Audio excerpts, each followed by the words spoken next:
Fala galera, aqui é o Garoni e eu tô mais uma vez aqui, é claro, para falar de Vasco.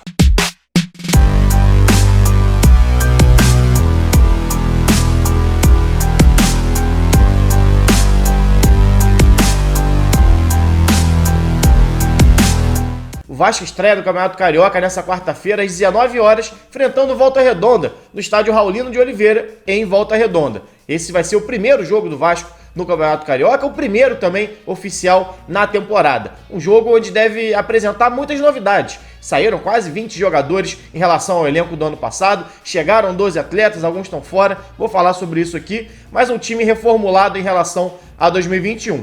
E teremos uma mudança aqui no canal também. A partir de agora, sempre antes das partidas do Vasco, vai rolar um pré-jogo aqui, não ao vivo, vai rolar um videozinho como esse aqui gravado, trazendo algumas curiosidades do confronto, trazendo alguns dados históricos e, claro, falando também um pouquinho do duelo atual, falando um pouquinho do adversário e do momento do Vasco. Então, sempre antes das partidas do Vasco, vai ter um vídeo aqui curtinho falando sobre o jogo. Então, se você gosta desse tipo de conteúdo, já se inscreve aqui no canal e deixa o like. Mas bora lá, vamos falar de Vasco e Volta Redonda. Os clubes já se enfrentaram 72 vezes na história. São 47 vitórias do Vasco, 16 empates e apenas 9 vitórias do Volta Redonda, inclusive no último jogo. No ano passado, o Vasco entrou com o time reserva, iniciou o Campeonato Estadual com o time reserva e perdeu por 1-0 com o gol do João Carlos. Já no primeiro duelo entre os times, em 1976, deu Vasco, num dos primeiros jogos da história do Volta Redonda, que foi fundado em fevereiro de 1976. E o duelo aconteceu em 7 de março de 76, não consegui confirmar no site do Volta Redonda, não encontrei essa informação, mas talvez tenha sido, inclusive, o primeiro jogo do Volta Redonda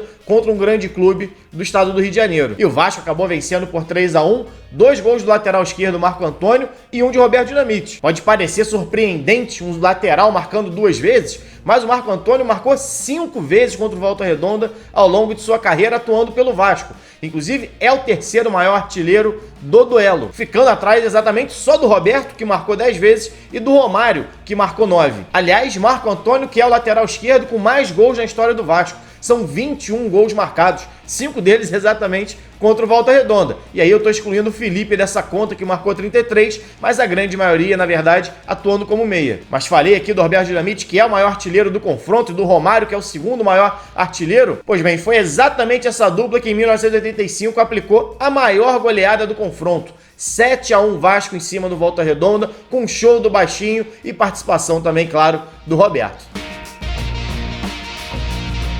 Mas voltando para o jogo dessa quarta-feira, difícil fazer uma análise de como vai ser o Vasco ou de como vai ser o Volta Redonda, porque a gente não viu nenhum dos dois times ainda em campo. Mas pelo que se desenha pelos últimos treinamentos, a gente deve ver um Vasco no 4-2-3-1, que é o mesmo esquema que o Zé Ricardo utilizou na sua primeira passagem em São Januário em 2017 e 2018. A gente deve ter o Vasco com o Thiago Rodrigues fazendo a sua estreia no gol, um dos reforços para essa temporada que veio do CSA. O Everton na lateral direita, mais um recém-contratado que chegou do Red Bull Bragantino. E Anderson Conceição, que veio do Cuiabá, formando dupla com Ulisses, jogador da base, já que o Cangá ainda está procurando a melhor forma. Na lateral esquerda, mais uma novidade. Edmar, outro jogador vindo do Red Bull Bragantino. No meio, o Yuri, que para mim foi a principal contratação do Vasco até o momento, outro jogador vindo do CSA, e o Juninho fazendo essa função de segundo volante. Se a gente for imaginar o Vasco do Zé Ricardo lá de 2017, foi mais ou menos o que o Evander fez ali no fim da temporada, aquele segundo homem de meio campo que sai um pouquinho mais pro jogo, que se apresenta mais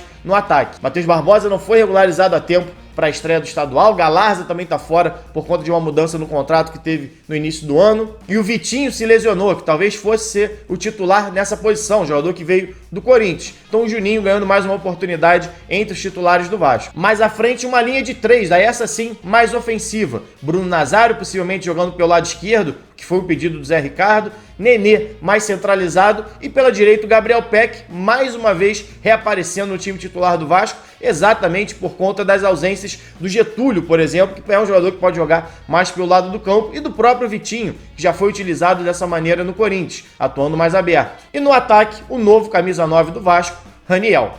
Pelo lado do Volta Redonda vão ter pelo menos 2 conhecidos da torcida vascaína. Aliás, 2 jogadores formados nas divisões de base do Vasco, mais ou menos do mesmo período. O Muniz, volante, que acabou fazendo uma partida só em 2009 com o profissional do Vasco, numa excursão que o clube fez para a Coreia, se eu não me engano, e que depois disso passou praticamente toda a carreira rodando pelas equipes menores do Rio de Janeiro, principalmente na Portuguesa da Ilha, e agora está no Volta Redonda.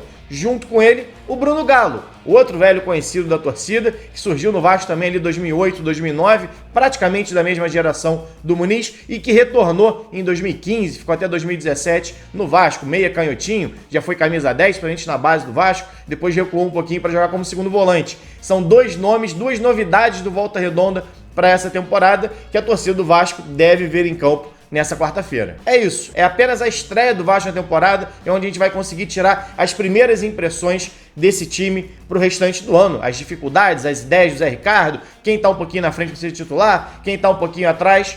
Vamos ver como é que o Vasco se comporta nesse primeiro encontro, né, de 2022 e como vai ser esse desempenho. Já sabe, depois que a bola parar de rolar no Raulino de Oliveira, tem live aqui no canal para falar um pouquinho desse jogo. Então se inscreve para não perder, deixa o like, saudações e até mais.